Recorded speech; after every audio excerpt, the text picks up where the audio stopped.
George Kilpatrick Inspiration for the Nation, celebrating people we feel good about. And we're really excited today because we get to talk to a friend. Farah Jadran is the anchor for CBS-5, CNY Central, and she did something that really blew me away. On CNYCentral.com, she did a Spanish language newscast. Who knew?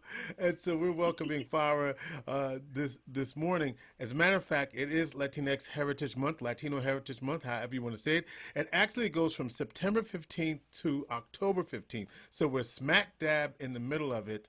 And first thing I want to know, Farah, who you can catch every Monday through Friday from 5 a.m. to 7 a.m. and then at noon. How did this come about, and what is it about you that we don't know right on the surface? All right. Well, maybe right off the surface, people don't know that I have a Latina background. I am half Mexican and half Afghan.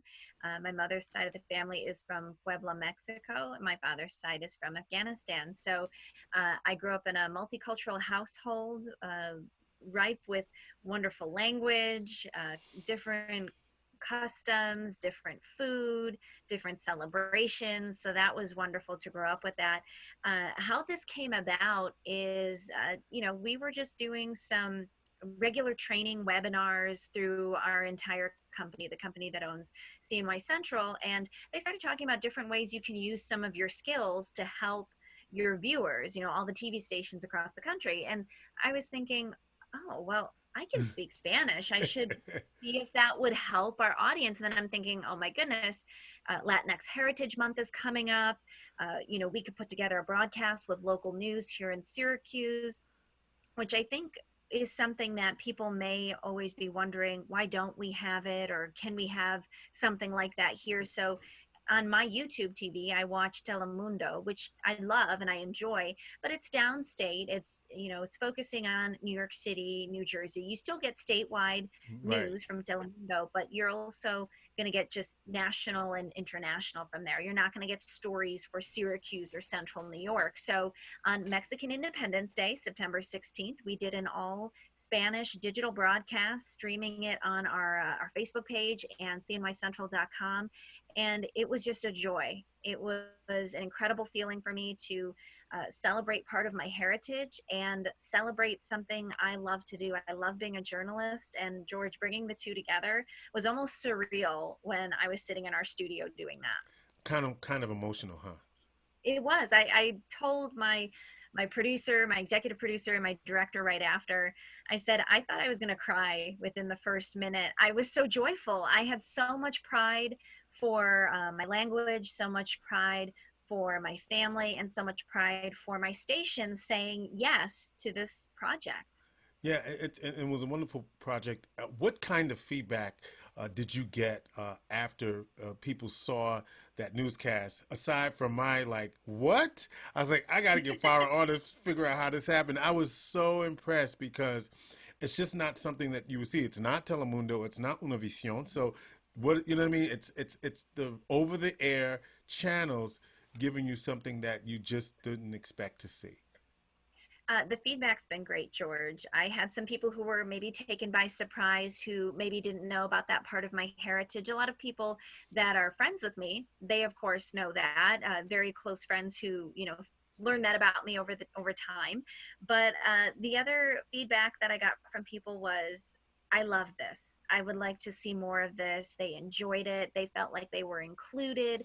And that was my goal, was to get our community members who are primarily Spanish speakers. Maybe they are learning English right now, but it's still their primary language as they're continuing to learn English. So that was amazing to hear from the Spanish speaking community that I was hoping to reach. And because it is Spanish Heritage Month, it's my goal to do something like that every week. So what I did for this week was Mm-hmm. I hosted a Q&A with wonderful community partners over at Interfaith Work CNY. Silvana Rowe joined me. We did a Q&A all in Spanish about Censo 2020, why it's so important to fill out the 2020 census.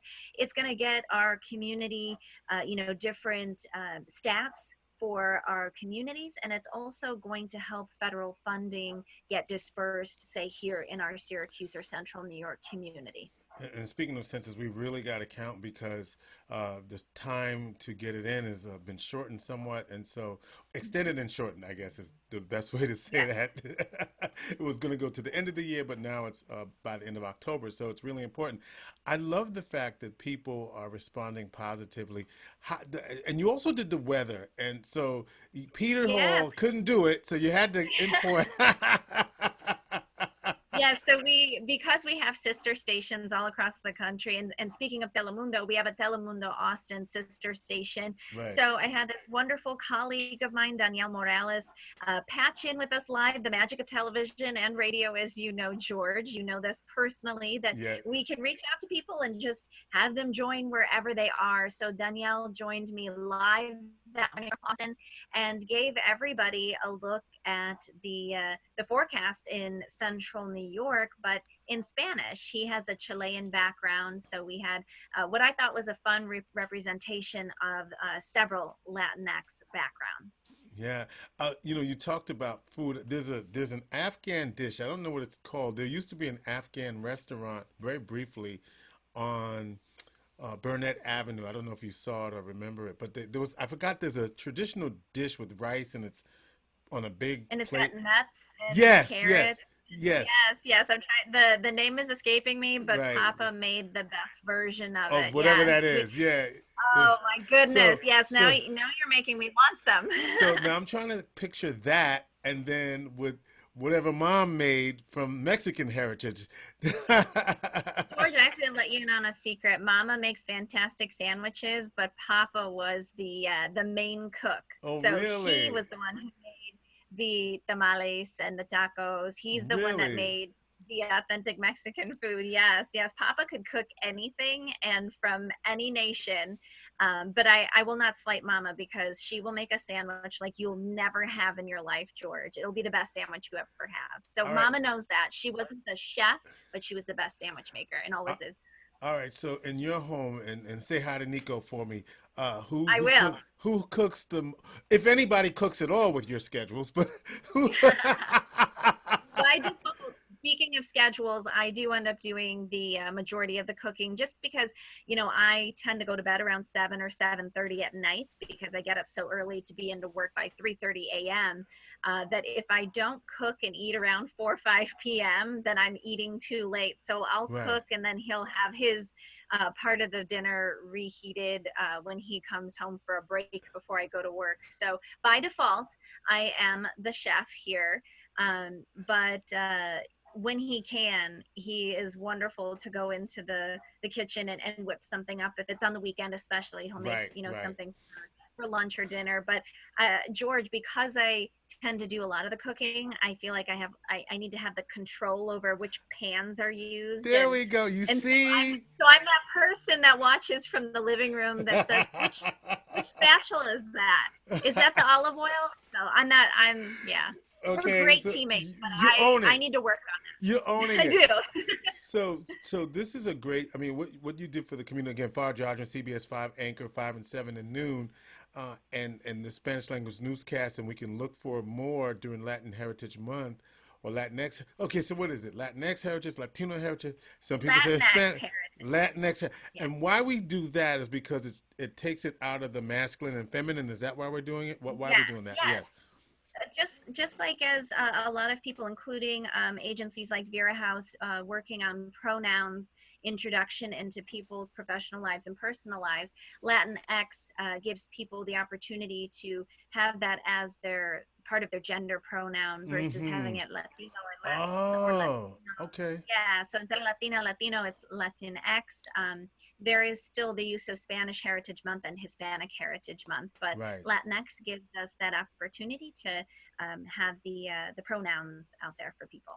So glad, and again, not knowing this part of your heritage. Did you speak Spanish in the home growing up? Did mom speak Spanish to you? And did your Yes. dad also speak uh, the Afghan tongue to you as well? So are you trilingual, Yeah. bilingual? How would you Well, describe? I wish I could say I was trilingual, George. My father passed away 4 years ago, and Mm, along the way, I did learn some Pashtun, which hmm was the um, the native language for his particular area of Kabul. So if you ever see subtitles or a dialect that says Pashto, Hmm. that's where his main language comes from. But Papa could speak several languages. He could also speak a little bit of Spanish as well. But, Mama thought it was important for us to speak Spanish as well. Going to first grade, though, you're going to school with kids who all speak English. So I actually was very confused on the first day of school. I didn't go to kindergarten or preschool or anything like that. I went straight to first grade. And I remember Mama asking me, ¿qué pasó? What's wrong? And I was like, none of these kids speak Spanish. And she said, well, yes, that, we're in a school, it's American children, you're American, but they just likely grew up only speaking English. So I was a little confused by that, but I got over it and figured it out that I can still speak Spanish at home, but not at school. And I did end up still taking Spanish as a course in my academic years. And I'm sure I'm not the only Latina that ever did that, because it was a class that I found easy, but I felt like I was able to help my classmates. I got straight A's in Spanish, George. I'm not going to pretend that I didn't get straight A's in the Spanish classes, but I still enjoyed it because it gave me the opportunity to use the Spanish a little bit that I wasn't able to use otherwise. What's home for you? What is your hometown? Home is outside of Chicago, where my mother and father moved after they were married in Mexico. And I still have mama back there. My brother and sister each live maybe an hour away from where we grew up. But that's still home, my sweet home, Chicago. And haven't been out there this year yet because of the pandemic. But Hmm. mama and I do video calls every day, which has been a lifesaver. Cubs or White Sox? Cubs, George, Cubs. End of discussion. We settled that argument. One of the things that you We do did. that I really love is the positive vibes you give out daily or Mm. every other day or however you do it. Talk to me about how that came about. Something to smile about, I believe is what it Yes, is. a hashtag I started to use on social media platforms middle of April of this year. I just kind of woke up part of that week and thought, I need to be doing something to spread some positivity because I was hearing and seeing too much from people saying how much the pandemic had already impacted them so much because things had been shut down about a month at Hmm. that point here locally, and for other places across the country and around the world even longer, they were in lockdown before that. I was just hearing so much of that it was worrying me that people were getting so down either on themselves or down on life in general. So I started to just share videos. Sometimes I'll share a photo, sometimes I share a fun question or a poll. A dog. And a dog, I mean, I have three that I love to share, Jack, Bear, and Bogey. George knows I love to share the dogs, because if it's going to make one person smile, George, Mm. or maybe one person self-reflect like I have, thinking, what can I do today that can change things? What can I do today that's going to make me happy, going to make me smile? What's something that I remember, that made me happy, that just reflecting on that made me feel positive, put me in a good mood, and now I can spread that to others. So something to smile about is something we can all do. And here and there, you included, have reached out to me to say they saw something of one of these, whether it was the question, the photo, or a video, and you just said, hey, thank you, and this is what I was feeling today, or this reminded me of this positive thing that happened to me. That's how it all happens. We can all make a difference if we're walking around with a good head on our shoulders. That's the only thing we want to spread. We don't want to spread the virus, we want to spread those positive vibes though. All right. You know what's something to smile about? Farah Jadran. Check her out. CBS-5, Monday through Friday from 5:30 to 7:30. And this thing is going crazy. Check her out Monday through Friday, 5 to 7, and at noon on CBS-5 and online at CNY Central. Farah, thank you for your Spanish language newscast and giving us something to smile about on Inspiration for the Nation. Gracias, George.